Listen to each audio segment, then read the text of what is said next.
Os filhos de Cam: Cuxi, Egito, Puti e Canaã. Olá, bem-vindos. Este é o Comentário Bíblico João 8:32. É um privilégio estar aqui para mais uma análise detalhada das Escrituras, especialmente com um texto tão peculiar como o de hoje. Pois é. E se disséssemos a quem nos ouve que a parte mais aborrecida da Bíblia é, na verdade, o mapa de guerra espiritual e geopolítica de toda a antiguidade? Estás a falar daquelas listas infinitas de nomes impronunciáveis, não é? Exatamente. Há uma experiência quase universal quando as pessoas decidem ler o texto bíblico de capa a capa. Começa-se com imenso entusiasmo nos primeiros capítulos de Gênesis. Claro, as narrativas da criação são fascinantes, o dilúvio é uma epopeia dramática que prende a atenção. Sim, mas de repente batemos no muro, um muro intransponível feito de genealogias, e na maioria das vezes quem lê acaba por virar a página rapidamente. Pois assumem que aquilo é o equivalente antigo de uma lista telefónica poeirenta, algo puramente burocrático. Nem mais. Mas o objetivo desta nossa exploração profunda de hoje é focar no livro de Gênesis, capítulo 10, versículo 6, e provar que não há absolutamente nada de aborrecido aqui. Muito pelo contrário. O que temos em mãos é um autêntico tabuleiro de xadrez, onde o destino das nações começou a ser traçado. E vamos ver como este texto de divisão mundial esconde, na verdade, o maior mapa do tesouro para o Novo Testamento. Prometo a quem nos ouve que isto está muito longe de ser uma mera listagem. A riqueza escondida nestes textos frequentemente passa despercebida pela nossa pressa de chegar às histórias com mais ação. Os estudiosos chamam a isto a Tábua das Nações. Certo, e é um documento único, não é? É um documento singular na história da humanidade. Trata-se essencialmente do único registro do mundo antigo que nos oferece uma visão panorâmica, estruturada e teológica sobre a origem dos povos após o grande dilúvio. E neste versículo 6 em específico, a lente do autor bíblico foca-se em 4 nomes: Cush, Egito, Put e Canaã. Exato.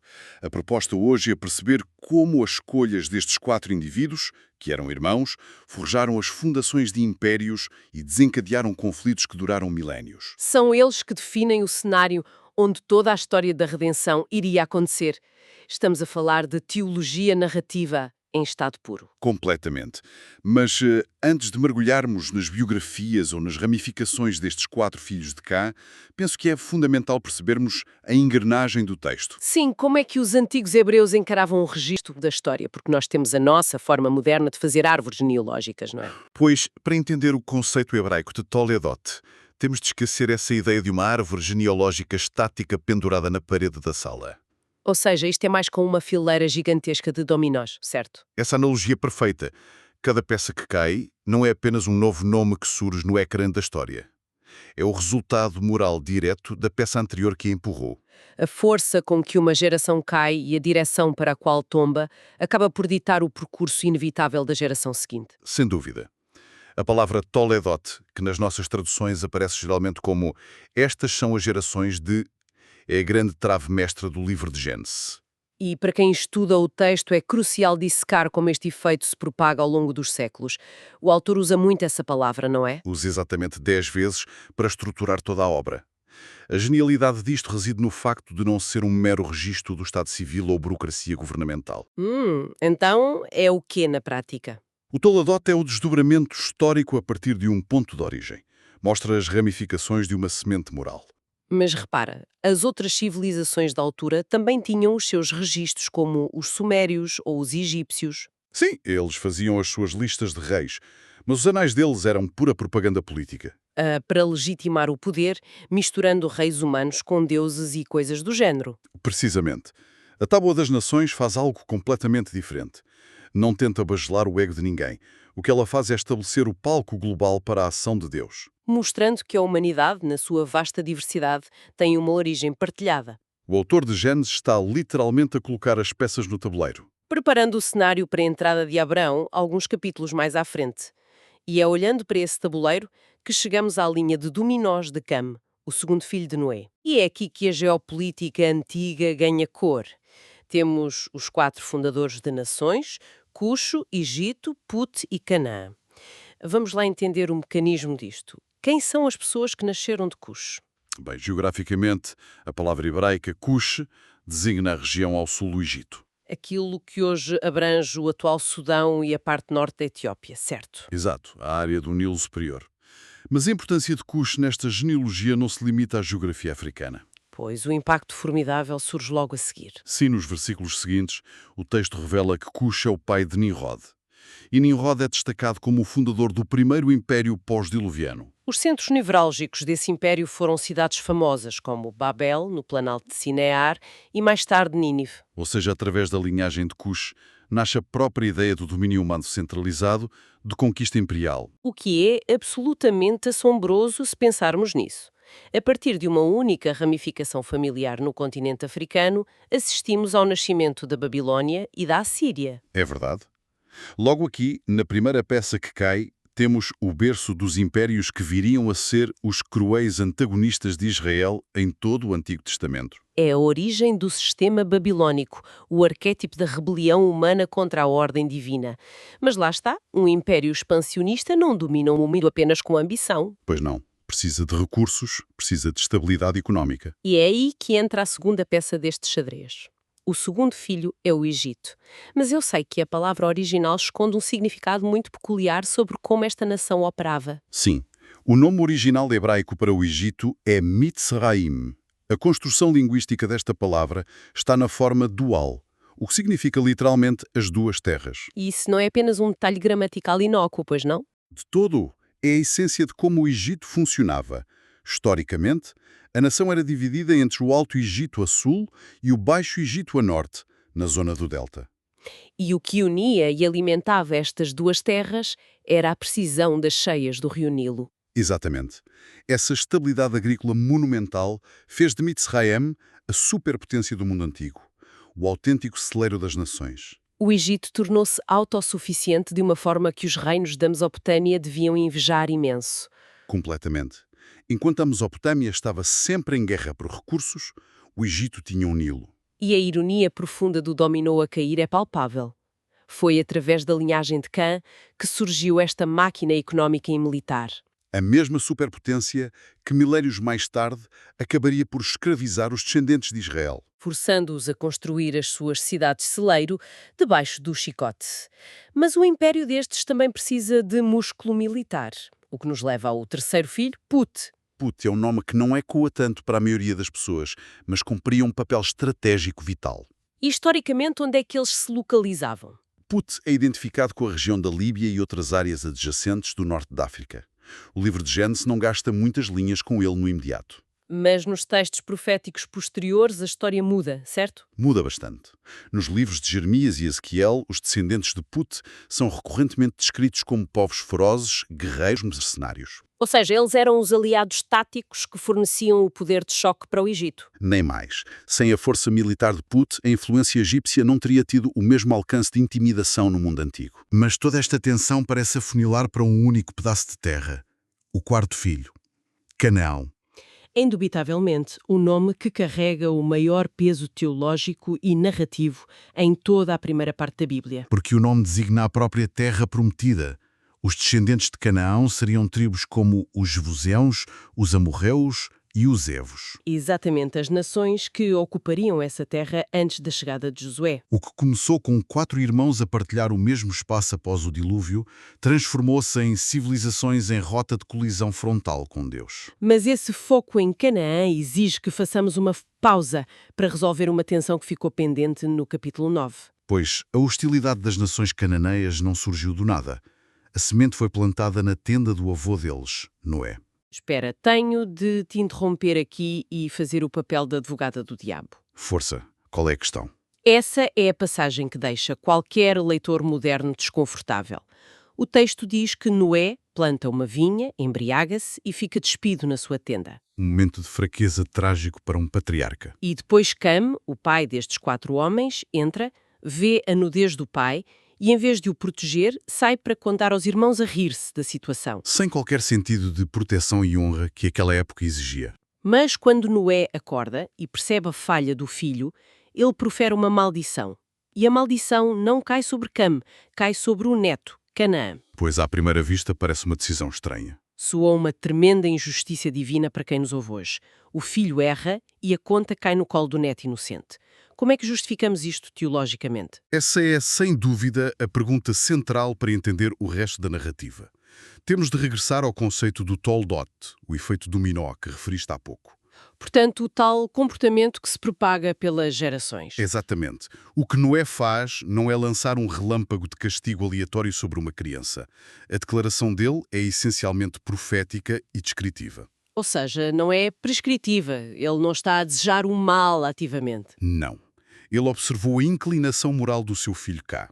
A irreverência, a quebra de fronteiras morais, o desrespeito pelas estruturas de honra. E percebeu qual seria o ponto de ruptura dessa linhagem no futuro. Ele viu o fruto através da semente. Noé anteviu que aquele padrão de caráter iria cristalizar-se, florescer e atingir o seu grau máximo de corrupção na nação que descenderia de Canaã. A maldição é apenas a constatação sombria da colheita moral que se avizinhava. Não era Deus a dizer que odiava o neto. Claro que não. Era Deus a afirmar que aquela falha de caráter, se deixada a fermentar, resultaria numa sociedade insustentável. E a arqueologia prova isso mesmo de forma terrível. Quando os israelitas entram em Canaã séculos mais tarde, não encontram uma sociedade pacífica, pois não? De maneira nenhuma. Encontra uma cultura onde o pior do comportamento humano havia sido institucionalizado como religião. Estamos a falar de idolatria extrema, sacrifício infantil aos seus deuses, ritos de prostituição cultual. Práticas que contradiziam violentamente a ética de santidade e respeito à vida que Deus estava a tentar estabelecer. A maldição de Noé apenas anunciou antecipadamente a inevitável putrefação daquela sociedade. E a este propósito, há uma análise muito interessante de John Wesley. Sim, a análise do Wesley é fulcral. Ele sublinha que os nomes apresentados nesta lista não devem ser lidos apenas como indivíduos isolados. Eles são os protótipos de povos e nações inteiras. Exato. E embora muitas destas nações originais se tenham fundido através de casamentos intertribais séculos depois, o foco do relato é a identidade espiritual. Uma cultura fundada no desrespeito acaba por colapsar sob o peso das suas próprias abominações. A peça do dominó derrubou toda uma civilização. É a triste realidade das más escolhas geracionais. Mas isto leva-nos a um puzzle teológico ainda maior.